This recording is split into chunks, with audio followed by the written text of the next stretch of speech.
Hi hello friends, welcome back to my channel. Agnisakshi ಭಾಗ 35. ಗಾನವಿ ಊಟ ತೆಗೆದುಕೊಂಡು ಮೇಲೆ ಹೋಗುತ್ತಾಳೆ. ಗಾನವಿ ಮೇಲೆ ಹೋಗುವಷ್ಟರಲ್ಲಿ ಆದಿ ಫ್ರೆಶ್ ಆಗಲು ವಾಶ್ರೂಮ್ಗೆ ಹೋಗುತ್ತಾನೆ. ಗಾನವಿ ಹೋಗುವಾಗ ಆದಿ ರೂಮ್ನಲ್ಲಿ ಇಲ್ಲದ ಕಾರಣ ಅವಳು ತಂದ ಟ್ರೈಯನ್ನು ಅಲ್ಲಿರುವ ಟಿಪಾಯ್ ಮೇಲೆ ಇಟ್ಟು ಸೋಫಾದಲ್ಲಿ ಕುಳಿತು, ಇವರು ಹೇಳಿದ್ದು ನಿಜವೇನಾ? ಸ್ವಲ್ಪ ಹೊತ್ತಿನ ಮುಂಚೆ ನಡೆದಿದ್ದೆಲ್ಲ ನನ್ನ ಭ್ರಮೇನ ಎಂದು ಆಲೋಚಿಸುತ್ತಿರುತ್ತಾಳೆ. ಯಾಕೋ ಆಕೆಯ ಮನಸ್ಸಿಗೆ ಅದಾವುದೂ ಭ್ರಮೆಯಲ್ಲ, ನಿಜವೇ ಎಂದು ಅನ್ನಿಸುತ್ತಿದ್ದರೂ ಮತ್ತೆ ಆದಿ ಸುಳ್ಳು ಹೇಳುವುದಿಲ್ಲ ಅಲ್ಲವೇ ಎಂದು ಯೋಚಿಸುತ್ತಿರುತ್ತಾಳೆ.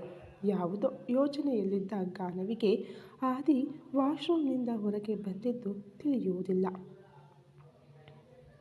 ಟವಲ್ ಸುತ್ತಿಕೊಂಡು ಹೊರಗೆ ಬಂದ ಆದಿ ಗಾನವಿ ಸೋಫಾದಲ್ಲಿ ಕುಳಿತು ಏನೋ ದೀರ್ಘವಾಗಿ ಯೋಚಿಸುತ್ತಿರುವುದನ್ನು ನೋಡಿ ಇವಳು ಬದಲಾಗುವುದಿಲ್ಲ ಎಂದುಕೊಳ್ಳುತ್ತಾ ಇನ್ನೊಂದು ಟವಲ್ ತೆಗೆದುಕೊಂಡು ತನ್ನ ತಲೆ ಒರೆಸಿಕೊಳ್ಳುತ್ತಿರುತ್ತಾನೆ.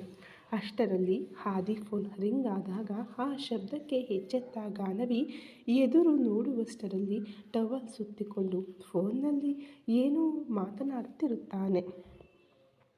ಏನಿದು, ನಾನು ಇಲ್ಲೇ ಇದ್ದೇನೆ ಅಲ್ವಾ? ಇವರು ಸ್ನಾನ ಮಾಡಿ ಆಗಲೇ ಹೊರಗೆ ಕೂಡ ಬಂದು ಬಿಟ್ಟರಾ? ಅಂದರೆ ನಾನು ಅಷ್ಟು ಪ್ರಜ್ಞೆಯಲ್ಲಿ ಇರಲಿಲ್ವಾ ಎಂದು ಅಂದುಕೊಳ್ಳುತ್ತಾ ಎದುರಿಗಿದ್ದ ಆದಿ ಕಡೆ ನೋಡುತ್ತಾಳೆ.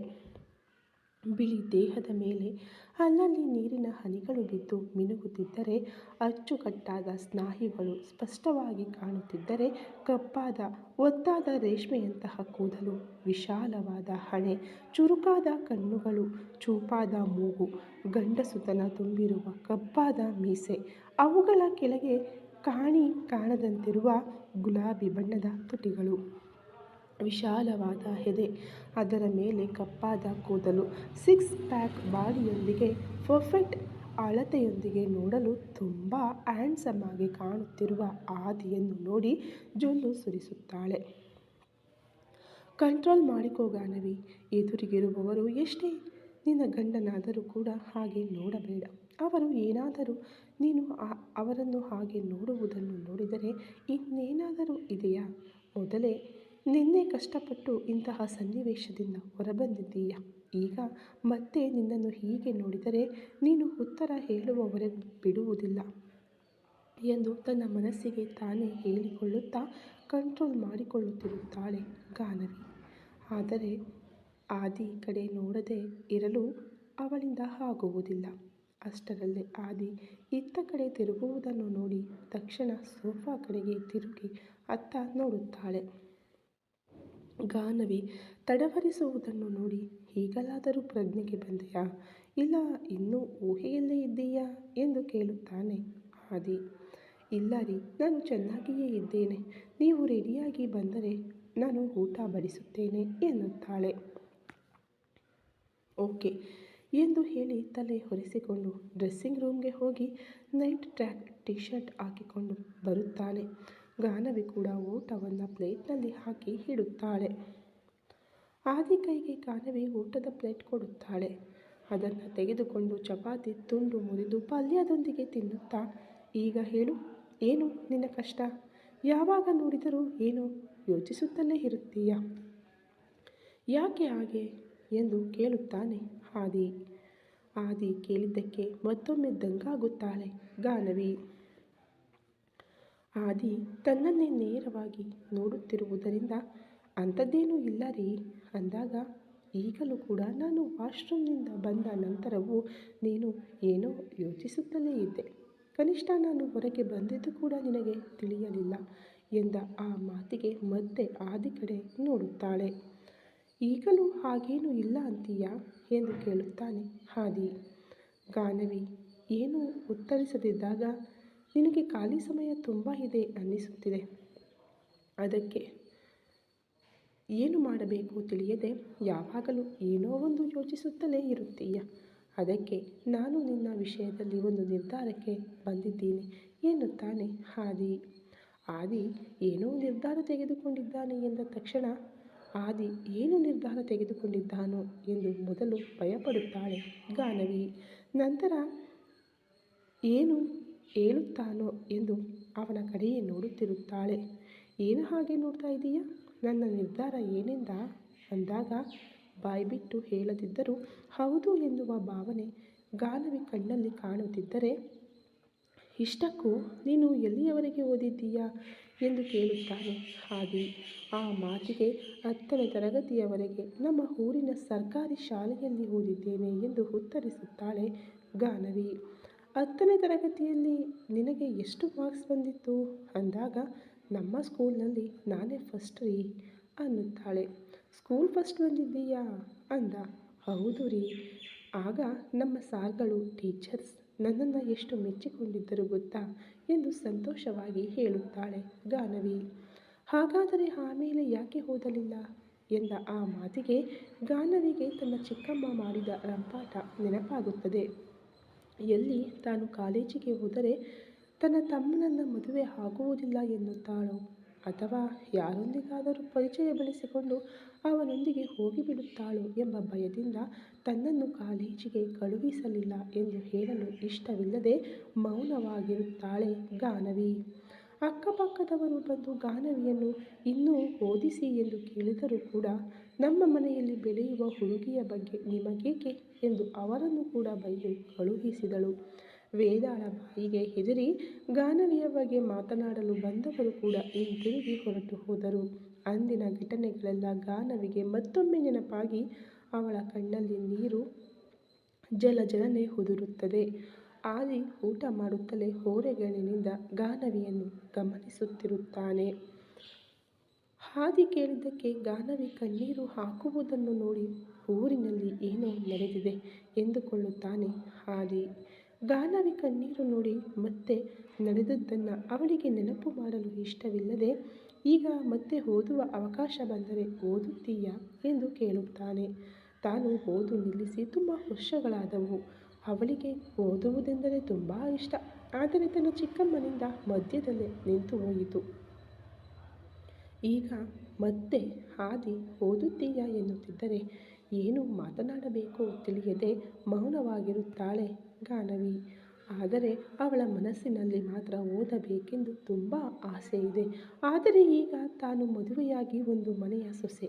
ತನಗೆ ಆ ಮನೆಯ ಬಗ್ಗೆ ತುಂಬ ಜವಾಬ್ದಾರಿಗಳು ಇರುತ್ತವೆ. ಇಂತಹ ಸಮಯದಲ್ಲಿ ಮತ್ತೆ ತಾನು ಓದುವುದು ಸರಿಯೇ ಎಂದು ಯೋಚಿಸುತ್ತಿರುತ್ತಾಳೆ.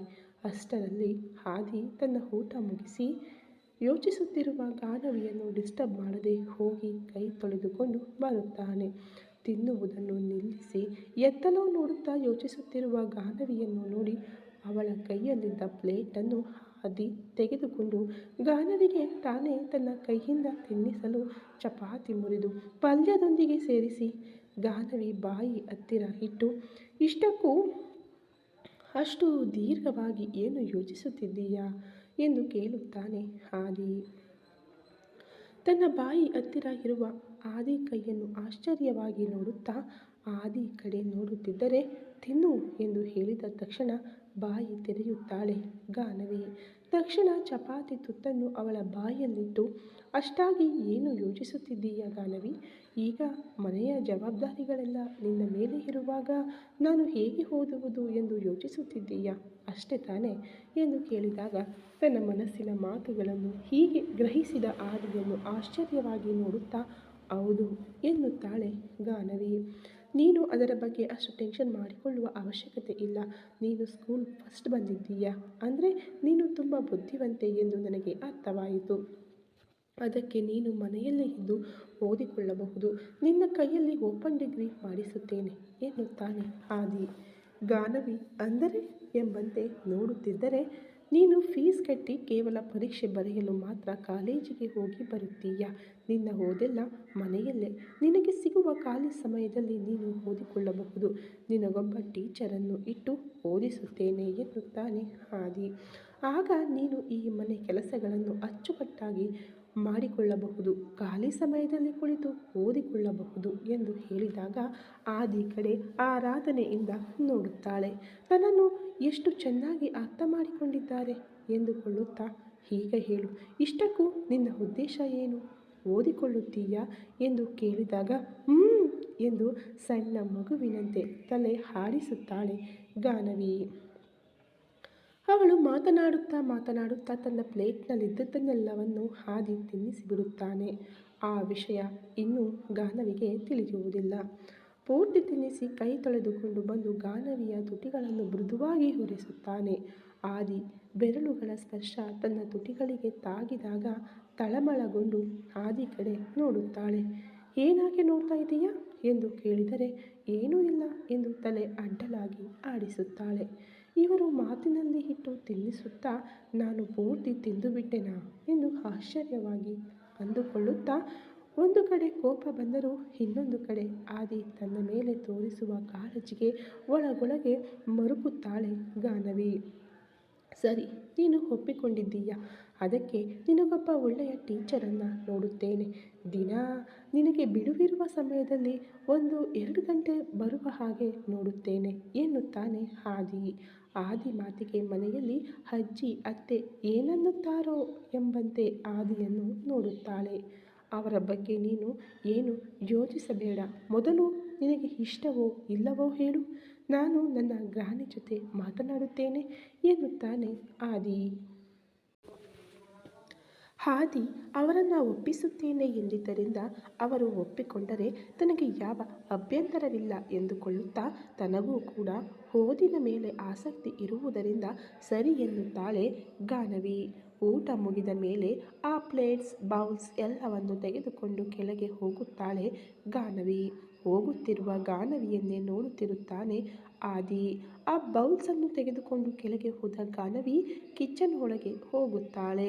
ತನ್ನ ಹತ್ತಿರವಿದ್ದ ಪ್ಲೇಟ್ಸ್ ಬೌಲ್ಸ್ ಎಲ್ಲವನ್ನ ಸಿಂಕ್ನಲ್ಲಿ ಹಾಕಿ ಅವುಗಳನ್ನು ಕ್ಲೀನ್ ಮಾಡಿ ಅಲ್ಲೇ ಇದ್ದ ಗ್ಯಾಸ್ ಕಟ್ಟೆಗೆ ಆತುಕೊಂಡು ನಿಂತು ತಾನು ಓದು ನಿಲ್ಲಿಸಿ ಎಷ್ಟು ವರ್ಷವಾಯಿತು, ಈಗ ಮತ್ತೆ ನಾನು ಓದಲು ಸಾಧ್ಯವೇ ಎಂದು ಯೋಚಿಸುತ್ತಿದ್ದರೆ ಇಲ್ಲ, ಅವರು ನನ್ನನ್ನು ಓದಿಕೋ ಎಂದರು. ಅಂದರೆ ನಾನು ಓದಿಕೊಂಡರೆ ಅವರಿಗೆ ಇಷ್ಟ ಅಂದಾಗ ಅವರು ನನ್ನ ಬಗ್ಗೆ ಯೋಚಿಸುತ್ತಿದ್ದಾರೆ. ನನಗೆ ಅಷ್ಟೇ ಸಾಕು. ಅವರ ಮನಸ್ಸಿನಲ್ಲಿ ಇರುವುದನ್ನು ನೆರವೇರಿಸಲಾದರೂ ನಾನು ಓದುತ್ತೇನೆ ಎಂದು ತನ್ನಲ್ಲಿ ತಾನೇ ಅಂದುಕೊಳ್ಳುತ್ತಿರುತ್ತಾಳೆ ಗಾನವಿ. ಅಷ್ಟರಲ್ಲೇ ಅವಳ ಆಲೋಚನೆಗಳನ್ನು ಭಂಗಪಡಿಸುತ್ತಾ ಹಾಲಿನಲ್ಲಿರುವ ಲ್ಯಾಂಡ್ ಲೈನ್ ರಿಂಗ್ ಆಗುತ್ತಿರುತ್ತದೆ. ಅಲ್ಲಿ ಹತ್ತಿರದಲ್ಲಿ ಯಾರೂ ಇಲ್ಲದ ಕಾರಣ ಗಾನವಿ ಆಲೋಚನೆಯಿಂದ ಹೊರಬಂದು ಹಾಲಿನಲ್ಲಿ ರಿಂಗ್ ಆಗುತ್ತಿರುವ ಫೋನ್ ಲಿಫ್ಟ್ ಮಾಡುತ್ತಾಳೆ. ಫೋನ್ ಲಿಫ್ಟ್ ಮಾಡಿ ಹಲೋ ಅಂದಾಗ ಅಕ್ಕ ಹೇಗಿದ್ದೀಯಾ ಎಂಬ ಪ್ರತಾಪ್ ಧ್ವನಿ ಕೇಳಿಸಿ ಸಂತೋಷದಿಂದ ಪ್ರತಾಪ್ ನೀನಾ ಹೇಗಿದ್ದೀಯ ಕಣೋ, ನಿನ್ನನ್ನು ನೋಡಿ ತುಂಬ ದಿನಗಳಾಯಿತು ಎಂದು ತುಂಬ ಎಮೋಷನಲ್ ಆಗಿ ಕಣ್ಣೀರು ಹಾಕುತ್ತಾಳೆ ಗಾನವಿ. ಗಾನವಿ ಧ್ವನಿ ಸ್ವಲ್ಪ ಅಳು ಬಂದ ಹಾಗೆ ಬರುವುದರಿಂದ ಅದನ್ನು ಕೇಳಿದ ಪ್ರತಾಪನಿಗೂ ಕೂಡ ಅಕ್ಕನ ಧ್ವನಿಯ ಕೇಳಿ ಅಳು ಬರುತ್ತಿದ್ದರೂ ಅತಿ ಕಷ್ಟದಿಂದ ಕಂಟ್ರೋಲ್ ಮಾಡಿಕೊಳ್ಳುತ್ತಾ ನೀನು ಯಾಕೆ ಅಳುತ್ತಿದ್ದೀಯ ಅಕ್ಕ ಎನ್ನುತ್ತಾನೆ. ಏನೂ ಇಲ್ಲ ಕಣೋ, ಸಡನ್ನಾಗಿ ನೀನು ಫೋನ್ ಮಾಡುವ ಸರಿಗೆ ನನಗೆ ಹಾಗೆ ಅಳು ಬಂದುಬಿಟ್ಟಿತು ಎನ್ನುತ್ತಾಳೆ ಗಾನವಿ. ಆ ಮಾತು ಕೇಳಿ ನಾನಿಲ್ಲಿ ಚೆನ್ನಾಗಿಯೇ ಇದ್ದೇನೆ, ನೀನು ನನ್ನ ಬಗ್ಗೆ ಚಿಂತೆ ಮಾಡಬೇಡ ಎನ್ನುತ್ತಾನೆ. ಅವನ ಮಾತಿಗೆ ಸಣ್ಣದಾಗಿ ನಗುತ್ತಾ ಕಣ್ಣೀರು ಒರೆಸಿಕೊಂಡು ಪ್ರತಾಪ್ ಚಿಕ್ಕಪ್ಪ ಚಿಕ್ಕಮ್ಮ ಎಲ್ಲರೂ ಚೆನ್ನಾಗಿದ್ದಾರಾ ಎಂದು ಅವರು ಎಷ್ಟೇ ತನ್ನನ್ನು ಕಷ್ಟಪಡಿಸಿದರೂ ಅವರ ಮೇಲೆ ತನ್ನನ್ನು ಯಾರೂ ಇಲ್ಲದ ಸಮಯದಲ್ಲಿ ತಂದು ಸಾಕಿದ್ದಾರೆ ಎಂಬ ಪ್ರೀತಿ ಹಾಗೆಯೇ ಇದೆ. ಆದ್ದರಿಂದ ಅವರ ಬಗ್ಗೆ ಕೇಳುತ್ತಾಳೆ ಗಾನವಿ. ಅಪ್ಪ ಅಮ್ಮ ಚೆನ್ನಾಗಿಯೇ ಇದ್ದಾರೆ ಅಕ್ಕ, ಆದರೂ ಅವರು ನಿನಗೆ ಅಷ್ಟು ಕಷ್ಟ ಕೊಟ್ಟರು, ಅವರ ಬಗ್ಗೆ ನಿನಗೇಕೆ ಅಕ್ಕ, ಈಗಲಾದರೂ ನೀನು ಎಲ್ಲರ ಬಗ್ಗೆ ಯೋಚಿಸುವುದು ಬಿಟ್ಟು ನಿನ್ನ ಬಗ್ಗೆ ಯೋಚಿಸು ಎಂದು ಹೇಳುತ್ತಾ ಇಷ್ಟಕ್ಕೂ ಭಾವ ಅವರು ಹೇಗಿದ್ದಾರೆ ಅಕ್ಕ, ಭಾವ ಅವರು ನಿನ್ನನ್ನು ಚೆನ್ನಾಗಿ ನೋಡಿಕೊಳ್ಳುತ್ತಿದ್ದಾರಾ ಎಂದು ಕೇಳುತ್ತಾನೆ ಪ್ರತಾಪ್ ಆದಿ ಬಗ್ಗೆ ಕೇಳಿದ ತಕ್ಷಣ ಗಾನವಿಗೆ ಮತ್ತೊಮ್ಮೆ ಆದಿ ನೆನಪಾಗಿ ಸಣ್ಣ ಮುಗುಳ್ನಗೆಯೊಂದಿಗೆ ಅವರು ನನ್ನನ್ನು ತುಂಬ ಚೆನ್ನಾಗಿ ನೋಡಿಕೊಳ್ಳುತ್ತಿದ್ದಾರೆ ಪ್ರತಾಪ್, ನನಗೆ ಇಲ್ಲಿ ಯಾವ ಕೊರತೆಯೂ ಇಲ್ಲ, ನಾನು ತುಂಬ ಚೆನ್ನಾಗಿದ್ದೇನೆ ಎಂದು ಆದಿ ಬಗ್ಗೆ ಹೇಳುತ್ತಿರುತ್ತಾಳೆ. ಗಾನವಿ ಮಾತುಗಳನ್ನು ಕೇಳಿದ ಪ್ರತಾಪ್ ತುಂಬ ತೃಪ್ತಿಯಿಂದ ಅಲ್ಲಿ ಅಕ್ಕ ಸಂತೋಷವಾಗಿಯೇ ಇದ್ದಾಳೆ ಎಂದುಕೊಳ್ಳುತ್ತಾನೆ. ಅಷ್ಟರಲ್ಲೇ ಪ್ರತಾಪ್ ನಿನಗೆ ಇನ್ನೊಂದು ವಿಷಯ ಗೊತ್ತಾ, ನಿಮ್ಮ ಭಾವ ಅವರು ನನ್ನನ್ನು ಓದಿಸುತ್ತೇನೆ ಎನ್ನುತ್ತಿದ್ದಾರೆ ಕಣೋ. ಇವತ್ತೇ ಆ ಮಾತು ಹೇಳಿದರು ಎಂದು ಸಂತೋಷವಾಗಿ ಪ್ರತಾಪ್ ಜೊತೆ ಆ ವಿಷಯ ಹೇಳುತ್ತಾಳೆ. ಏನು ಅಕ್ಕ ನೀನು ಹೇಳುತ್ತಿರುವುದು? ಅಂದರೆ ನೀನು ಈಗ ಕಾಲೇಜಿಗೆ ಹೋಗಿ ಓದುತ್ತೀಯಾ ಎಂದು ಆಶ್ಚರ್ಯವಾಗಿ ಪ್ರತಾಪ್ ಕೇಳುತ್ತಿದ್ದರೆ, ಇಲ್ಲ ಕಣೋ, ನನಗೋಸ್ಕರ ಮನೆಗೆ ಒಬ್ಬ ಟೀಚರನ್ನು ಕರೆಸುತ್ತಾರಂತೆ. ಮನೆಯ ಹತ್ತಿರವೇ ನನಗೆ ಓದು ಹೇಳಿಕೊಡ್ತಾರಂತೆ. ಕೇವಲ ಪರೀಕ್ಷೆಗಳು ಮಾತ್ರ ಕಾಲೇಜಿಗೆ ಹೋಗಿ ಬರೆಯಬೇಕಂತೆ. ನನ್ನನ್ನು ತುಂಬ ಚೆನ್ನಾಗಿ ಅರ್ಥ ಮಾಡಿಕೊಂಡಿದ್ದಾರೆ ನಿಮ್ಮ ಭಾವ ಎಂದು ಸಂತೋಷವಾಗಿ ಪ್ರತಾಪ್ ಜೊತೆ ತನ್ನ ಮನಸ್ಸಿನಲ್ಲಿರುವ ಮಾತುಗಳನ್ನು ಹೇಳುತ್ತಿರುತ್ತಾಳೆ ಗಾನವಿ. ಆ ಮಾತುಗಳನ್ನೆಲ್ಲ ಕೇಳಿದ ಪ್ರತಾಪ್ಗೂ ಕೂಡ ತುಂಬ ಸಂತೋಷ ಅನ್ನಿಸುತ್ತದೆ. ಗಾನವಿ ಅವರ ಊರಿನ ವಿಷಯಗಳನ್ನು ಕೂಡ ಕೇಳಿ ತಿಳಿದುಕೊಳ್ಳುತ್ತಾಳೆ. ಅಷ್ಟರಲ್ಲೇ ಗಾನವಿಗೆ ಪ್ರತಾಪ್ ಹತ್ತಿರ ತನ್ನ ಫೋನ್ ನಂಬರ್ ಎಲ್ಲಿಂದ ಬಂತು ಎಂಬ ಆಲೋಚನೆ ಬಂದು, ಪ್ರತಾಪ್, ಇಷ್ಟಕ್ಕೂ ಈ ಫೋನ್ ನಂಬರ್ ನಿನಗೆ ಯಾರು ಕೊಟ್ಟರು ಕಣೋ ಎಂದು ಕೇಳುತ್ತಿದ್ದಾಗ, ಆಗ ಅಸಲು ಪ್ರತಾಪ್ಗೆ ತಾನು ಗಾನವಿಗೆ ಯಾಕೆ ಫೋನ್ ಮಾಡಿದೆ ಎಂಬ ವಿಷಯ ನೆನಪಾಗುತ್ತದೆ. ಆದರೆ ಈಗ ಆ ವಿಷಯ ಹೇಳಬೇಕಾ ಬೇಡವಾ? ಅಕ್ಕ ತುಂಬ ಸಂತೋಷವಾಗಿದ್ದಾಳೆ. ಇಂತಹ ಸಮಯದಲ್ಲಿ ಆ ವಿಷಯ ಹೇಳಿದರೆ ಅವಳು ಬೇಜಾರು ಮಾಡಿಕೊಳ್ಳುತ್ತಾಳೇನೋ ಎಂದು ಯೋಚಿಸುತ್ತಾ, ಇಲ್ಲ, ಹೇಳಲೇಬೇಕು, ಇಲ್ಲದಿದ್ದರೆ ಅವಳು ಎಚ್ಚರಿಕೆಯಿಂದ ಇರುವುದಿಲ್ಲ ಎಂದು ತನ್ನಲ್ಲಿ ತಾನೇ ಅಂದುಕೊಳ್ಳುತ್ತಿದ್ದರೆ, ಹಲೋ ಪ್ರತಾಪ್, ಇದೀಯಾ ಎಂದು ಮತ್ತೆ ಕೇಳಿದಾಗ, ಹಾಂ ಅಕ್ಕ ಇದ್ದೇನೆ ಎಂದು ಹೇಳುತ್ತಾ, ಅಕ್ಕ, ನಾನು ನಿನಗೆ ಫೋನ್ ಮಾಡಲು ಒಂದು ಕಾರಣವಿದೆ ಎನ್ನುತ್ತಾನೆ. ಏನು ಪ್ರತಾಪ್, ಏನಾಯಿತು ಕಣೋ ಎಂದು ಕೇಳಿದಾಗ, ಅಕ್ಕ, ಈ ಮಧ್ಯೆ ಮಾವಯ್ಯ ಮತ್ತೆ ನಮ್ಮ ಮನೆಗೆ ಬಂದಿದ್ದ. ಅಮ್ಮನ ಜೊತೆ ತುಂಬ ಹೊತ್ತು ಮಾತನಾಡಿದ. ಮಧ್ಯದಲ್ಲಿ ನಿನ್ನ ಬಗ್ಗೆ ಕೂಡ ಕೇಳಿದ ಹಾಗೆ ನನಗೆ ಕೇಳಿಸಿತು. ಅವರಿಬ್ಬರೂ ಸೇರಿ ಮತ್ತೆ ನಿನಗೆ ಏನೋ ಮಾಡಲು ಪ್ಲ್ಯಾನ್ ಮಾಡುತ್ತಿರುವ ಹಾಗಿದೆ ಅಕ್ಕ. ಯಾವುದಕ್ಕೂ ಒಳ್ಳೆಯದು, ನೀನು ಸ್ವಲ್ಪ ಹುಷಾರಾಗಿರು. ಸಾಧ್ಯವಾದರೆ ಭಾವ ಅವರ ಹತ್ತಿರ ಕೂಡ ಮಾವಯ್ಯನ ವಿಷಯ ಹೇಳು. ಆಗ ಭಾವ ಅವರೇ ಎಲ್ಲ ವಿಷಯ ನೋಡಿಕೊಳ್ಳುತ್ತಾರೆ ಎಂದು ಪ್ರತಾಪ್ ಹೇಳುತ್ತಾ ಇದ್ದರೆ, ಪ್ರತಾಪ್ ಹೇಳಿದ್ದನ್ನು ಕೇಳಿ ಗಾನವಿಗೆ ಕಾಲ ಕೆಳಗೆ ಭೂಮಿ ಸರಿದ ಹಾಗೆ ಆಗುತ್ತದೆ. ಪ್ರತಾಪ್ ಹೇಳಿದ್ದನ್ನು ಬಟ್ಟಿ ನೋಡಿದರೆ ಆ ದಿನ ಶಾಪಿಂಗ್ ಮಾಲ್ನಲ್ಲಿ ತಾನು ಅಜಯ್ನನ್ನು ನೋಡಿದ್ದು ತನ್ನ ಭ್ರಮೆಯಲ್ಲ, ನಿಜವೇ ಎಂಬ ಅನುಮಾನ ಬಂದ ತಕ್ಷಣ ಗಾನವಿಗೆ ಭಯವಾಗುತ್ತದೆ. ಇದ್ದಕ್ಕಿದ್ದಂತೆ ಅವಳ ಮೈಯೆಲ್ಲ ಬೆವರುತ್ತದೆ. ಶರೀರ ಭಯದಿಂದ ನಡುಗುತ್ತಿರುತ್ತದೆ. ಅಷ್ಟರಲ್ಲೇ ಪ್ರತಾಪ್, ಅಕ್ಕ ಅಕ್ಕ ಎಂದು ಕರೆಯಲು ಮೌನವಾಗಿದ್ದ ಗಾನವಿ ಮತ್ತೆ ಎಚ್ಚೆತ್ತು, ಹಾಂ ಪ್ರತಾಪ್ ಎನ್ನುತ್ತಾಳೆ. ಇದು ಎಷ್ಟರ ಮಟ್ಟಿಗೆ ನಿಜವೋ ನನಗೆ ತಿಳಿಯದು ಅಕ್ಕ.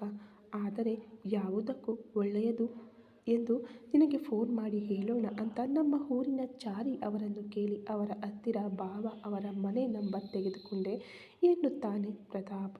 ನನಗೋಸ್ಕರ ನೀನು ಅವರ ಹತ್ತಿರ ಹೋಗಿ ನಂಬರ್ ಕೇಳಿದೆಯಾ ಪ್ರತಾಪ್ ಎಂದು ತುಂಬ ಪ್ರೀತಿಯಿಂದ ಕೇಳುತ್ತಾಳೆ ಗಾನವಿ. ಹೌದಕ್ಕ, ನೀನು ಇಲ್ಲಿ ನಮ್ಮ ಮನೆಯಲ್ಲಿ ಇದ್ದಾಗ ಪಟ್ಟ ಕಷ್ಟಗಳೆಲ್ಲ ಸಾಕು. ಈಗಲಾದರೂ ಅಲ್ಲಿ ಸುಖವಾಗಿ ಇರಲಿ ಎಂದು ನಾನು ಅಂದುಕೊಳ್ಳುತ್ತಿದ್ದೇನೆ. ಅದಕ್ಕೆ ಮಾವಯ್ಯನ ನೆರಳು ಕೂಡ ನಿನ್ನ ಮೇಲೆ ಬೀಳಬಾರದು ಎಂದು ನಿನಗೆ ಮುನ್ನೆಚ್ಚರಿಕೆ ನೀಡುತ್ತಿದ್ದೇನೆ ಎನ್ನುತ್ತಾನೆ ಪ್ರತಾಪ್. ಪ್ರತಾಪ್ಗೆ ತನ್ನ ಮೇಲಿರುವ ಪ್ರೀತಿಗೆ ಮತ್ತೊಮ್ಮೆ ಸಂತೋಷದಿಂದ, ಪ್ರತಾಪ್, ನಿನ್ನನ್ನು ನೋಡಬೇಕು ಅಂತಿದೆ ಕಣೋ ಎನ್ನುತ್ತಾಳೆ. ಪ್ರತಾಪ್ ಕೂಡ ಹಾಗೆಯೇ ಇದ್ದರೂ ಈಗ ಗಾನವಿ ಹತ್ತಿರ ಹೋಗಬೇಕು ಅಂದರೆ ತನ್ನ ತಂದೆ ತಾಯಿ ಕೂಡ ತನ್ನ ಜೊತೆ ಬರುತ್ತಾರೆ. ಅಲ್ಲಿ ಗಾನವಿ ಸಂತೋಷವಾಗಿರುವುದನ್ನು ನೋಡಿದರೆ ಅದನ್ನು ತನ್ನ ತಾಯಿ ಎಂಥ ಪರಿಸ್ಥಿತಿಯಲ್ಲೂ ಸಹಿಸುವುದಿಲ್ಲ. ಮತ್ತೆ ಅವಳ ವಿಷಯದಲ್ಲಿ ಏನಾದರೂ ಒಂದು ಕೊಳ್ಳಿ ಇಟ್ಟು ಬರುತ್ತಾಳೆ. ಆ ವಿಷಯ ಪ್ರತಾಪ್ಗೆ ಚೆನ್ನಾಗಿ ಗೊತ್ತು. ಅದಕ್ಕೆ ಅಲ್ಲಿಗೆ ಹೋಗಿ ಅಕ್ಕನನ್ನು ಅಳಿಸುವುದು ಏಕೆ ಎಂದು ನನಗೂ ಕೂಡ ನೋಡಬೇಕು ಅಂತಿದೆ ಅಕ್ಕ. ಆದರೆ ನನಗೆ ಎಕ್ಸಾಮ್ಸ್ ನಡೆಯುತ್ತಿವೆ ಎಂದು ಹೇಳಿ ಮತ್ತೆ ಮಾತು ಬದಲಾಯಿಸುತ್ತಾನೆ ಪ್ರತಾಪ್. ಪರೀಕ್ಷೆಗಳು ನಡೆಯುತ್ತಿವೆಯಾ? ಹಾಗಾದರೆ ಚೆನ್ನಾಗಿ ಓದಿಕೋ ಪ್ರತಾಪ್ ಎನ್ನುತ್ತಾಳೆ ಗಾನವಿ.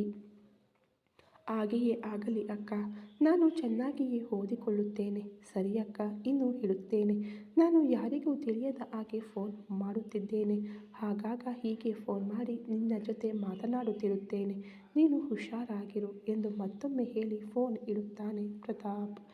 ಆದರೆ ಗಾನವಿಗೆ ಮಾತ್ರ ಪ್ರತಾಪ್ ಫೋನ್ ಇಟ್ಟ ಮೇಲೂ ಕೂಡ ಅಜಯ್ ಏನೋ ಮಾಡಲು ಯೋಚಿಸುತ್ತಿದ್ದಾನೆ ಎಂಬ ವಿಷಯದ ಬಗ್ಗೆ ಯೋಚಿಸುತ್ತಾ ಅವಳ ಬಾಡಿ ಎಲ್ಲ ನಡುಗುತ್ತಾ ಕೆಳಗೆ ಬಿದ್ದು ಹೋಗುವಾಗ ಅಲ್ಲಿಯವರೆಗೂ ಮೆಟ್ಲುಗಳ ಮೇಲಿನ ರೇಲಿಂಗ್ ಹತ್ತಿರ ನಿಂತು ಅವಳ ಮಾತುಗಳನ್ನೆಲ್ಲ ಕೇಳಿಸಿಕೊಳ್ಳುತ್ತಿದ್ದ ಆದಿ ಗಾನವಿ ನಡುಗುತ್ತಿರುವುದನ್ನು ನೋಡಿ ವೇಗವಾಗಿ ಮೆಟ್ಲುಗಳನ್ನು ಇಳಿದು ಬಂದು ಗಾನವಿ ಬಿದ್ದು ಹೋಗದ ಹಾಗೆ ತನ್ನ ಕೈಗಳಲ್ಲಿ ಹಿಡಿದುಕೊಳ್ಳುತ್ತಾನೆ. ಕೆಳಗೆ ಬೀಳಬೇಕಿದ್ದ ತಾನು ಸೇಫಾಗಿಯೇ ಇರುವುದರಿಂದ ತನ್ನನ್ನು ಹಿಡಿದುಕೊಂಡಿದ್ದು ಯಾರು ಎಂದು ಸ್ವಲ್ಪ ತಲೆ ಮೇಲೆತ್ತಿ ನೋಡಿದಾಗ ಆದಿ ಕಾಣಿಸಿ ಏನಾಯಿತು ಎಂಬಂತೆ ಹುಬ್ಬು ಏರಿಸಿದಾಗ ಇವರಿಗೆ ಮಾವಯ್ಯನ ಬಗ್ಗೆ ಹೇಳಲ್ಲ ಎಂದು ಯೋಚಿಸುತ್ತಾ ಅಷ್ಟರಲ್ಲೇ ಮತ್ತೆ ಇವರಿಗೆ ಮಾವಯ್ಯನ ಬಗ್ಗೆ ಹೇಳಿದರೆ ಏನಂದುಕೊಳ್ಳುತ್ತಾರೋ ಎಂದುಕೊಂಡು ಏನೂ ಇಲ್ಲ ಎಂಬಂತೆ ತಲೆ ಆಡಿಸುತ್ತಾಳೆ. ಆದಿ ಗಾನವಿ ಫೋನ್ ಲಿಫ್ಟ್ ಮಾಡಿದಾಗಿನಿಂದ ಅವಳನ್ನು ಮೇಲಿಂದ ಗಮನಿಸುತ್ತಲೇ ಇರುತ್ತಾನೆ.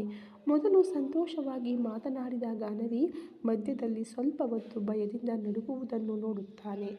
ಆದರೆ ಗಾನವಿ ಯಾಕೆ ಭಯಪಡುತ್ತಿದ್ದಾಳೋ ಅವಳು ಹೇಳದೇ ಇರುವುದರಿಂದ ತಾನು ಕೂಡ ಏನು ಕೇಳುವುದಿಲ್ಲ. ಆದರೆ ಆ ಫೋನ್ ಬಂದಿದ್ದು ಎಲ್ಲಿಂದ ಎಂದು ತಿಳಿದುಕೊಳ್ಳಲೇಬೇಕು ಎಂದು ಅಂದುಕೊಳ್ಳುತ್ತಾನೆ. ತನ್ನ ಕೈಗಳಲ್ಲಿರುವ ಗಾನವಿಯನ್ನು ಸರಿಯಾಗಿ ನಿಲ್ಲಿಸಿ ಇಷ್ಟಕ್ಕೂ ಫೋನ್ನಲ್ಲಿ ಯಾರು ಇಷ್ಟು ಹೊತ್ತು ಮಾತನಾಡಿದೆ ಎಂದು ಕೇಳಲು ಅದು ಪ್ರತಾಪ್ ರೀ, ಊರಿನಿಂದ ಫೋನ್ ಮಾಡಿದ್ದ ಎನ್ನುತ್ತಾಳೆ ಗಾನವಿ. ಪ್ರತಾಪ್ ಅಂದರೆ ನಿನ್ನ ತಮ್ಮ ಅಲ್ವಾ ಎಂದು ಆದಿ ಕೇಳಿದಾಗ ಹೌದು ರೀ, ನಮ್ಮ ಚಿಕ್ಕಪ್ಪ ಅವರ ಮಗ ಎನ್ನುತ್ತಾಳೆ ಗಾನವಿ. ಅವರ ಮದುವೆಯಾದಾಗ ನೋಡಿದ್ದ ಅವನನ್ನು. ಚಿಕ್ಕವನೇ, ಆದರೆ ಗಾನವಿ ಅಂದರೆ ತುಂಬ ಇಷ್ಟ ಅವನಿಗೆ. ಅದು ಅವನ ಕಣ್ಣಲ್ಲೇ ಕಾಣುತ್ತಿತ್ತು ಆ ದಿನ. ಪ್ರತಾಪ್ ಫೋನ್ ಮಾಡಿದರೆ ನೀನು ಮಧ್ಯದಲ್ಲಿ ಯಾಕೆ ಭಯಪಟ್ಟೆ? ಅಷ್ಟಾಗಿ ನೀನು ಭಯಪಡುವ ಹಾಗೆ ಅವನು ಏನು ಹೇಳಿದ ಎಂದು ತನ್ನಲ್ಲಿ ತಾನೇ ಯೋಚಿಸುತ್ತಾ ಸರಿ ಬಿಡು ಎನ್ನುತ್ತಾ ಗಾನವಿಯನ್ನು ಮತ್ತೆ ನಾರ್ಮಲ್ ಮಾಡಲು ನನಗೆ ಸ್ವಲ್ಪ ನೀರು ತೆಗೆದುಕೊಂಡು ಬಾ ಎನ್ನುತ್ತಾನೆ ಆದಿ. ಆದಿ ಬಾಯಿಂದ ನೀರು ತಾ ಎಂದು ಹೇಳಿದ್ದೇ ತಡ ಸರಿ ರೀ ಎನ್ನುತ್ತಾ ಗಬಗಬನೆ ಕಿಚನ್ ಒಳಗೆ ಓಡುತ್ತಾಳೆ ಗಾನವಿ. ಹೋಗುತ್ತಿರುವ ಗಾನವಿಯನ್ನೇ ನೋಡುತ್ತಾ ಫೋನ್ ಬಂದಾಗ ಮೊದಲು ಸಂತೋಷವಾಗಿಯೇ ಮಾತನಾಡಿದೆ. ಆದರೆ ಮಧ್ಯದಲ್ಲಿ ಪ್ರತಾಪ್ ಯಾವುದರ ಬಗ್ಗೆ ಹೇಳಿದನೋ ಗೊತ್ತಿಲ್ಲ, ಆದರೆ ನಿನ್ನ ಮೈಯಲ್ಲಿ ನಡುಕ ಹುಟ್ಟಿತು. ನೀನು ಅಷ್ಟಾಗಿ ಭಯಪಡುವ ವಿಷಯ ಏನಿದೆ ಎಂದು ಯೋಚಿಸುತ್ತಾ ಈ ವಿಷಯದ ಬಗ್ಗೆ ಹೇಗಾದರೂ ತಿಳಿದುಕೊಳ್ಳಬೇಕು ಎಂದುಕೊಳ್ಳುತ್ತಾನೆ ಆದಿ. ನೀನು ಹೇಳದೆ ಮುಚ್ಚಿಟ್ಟರೂ ನಿನ್ನ ವಿಷಯದಲ್ಲಿ ನಾನು ಇನ್ನು ಯಾವುದೇ ನಿರ್ಲಕ್ಷ್ಯ ತೋರಿಸುವುದಿಲ್ಲ ಗಾನವಿ. ನಿನ್ನ ಬಗ್ಗೆ ಪೂರ್ತಿ ವಿಷಯಗಳನ್ನು ತಿಳಿದುಕೊಳ್ಳುತ್ತೇನೆ ಎಂದು ಮನಸ್ಸಲ್ಲೇ ಅಂದುಕೊಳ್ಳುತ್ತಾನೆ. ಅಷ್ಟರಲ್ಲಿ ಗಾನವಿ ನೀರು ತೆಗೆದುಕೊಂಡು ಬರುವುದರಿಂದ ಆ ಗ್ಲಾಸ್ ತೆಗೆದುಕೊಂಡು ನೀರು ಕುಡಿಯುತ್ತಾನೆ ಆದಿ. ಈ ಕತೆ ಇನ್ನೂ ಇದೆ ಫ್ರೆಂಡ್ಸ್. ಸ್ಟೋರಿ ಇಷ್ಟ ಆದರೆ ಲೈಕ್ ಮಾಡಿ, ಕಾಮೆಂಟ್ಸ್ ಕೊಡಿ, ಹಾಗೆ ಸಬ್ಸ್ಕ್ರೈಬ್ ಮಾಡಿಕೊಂಡು ಪಕ್ಕದಲ್ಲಿ ಕಾಣೋ ಬೆಲ್ ಐಕನ್ ಕೂಡ ಕ್ಲಿಕ್ ಮಾಡಿಕೊಂಡು ವಿಡಿಯೋ ನೋಡಿ. Thank you so much.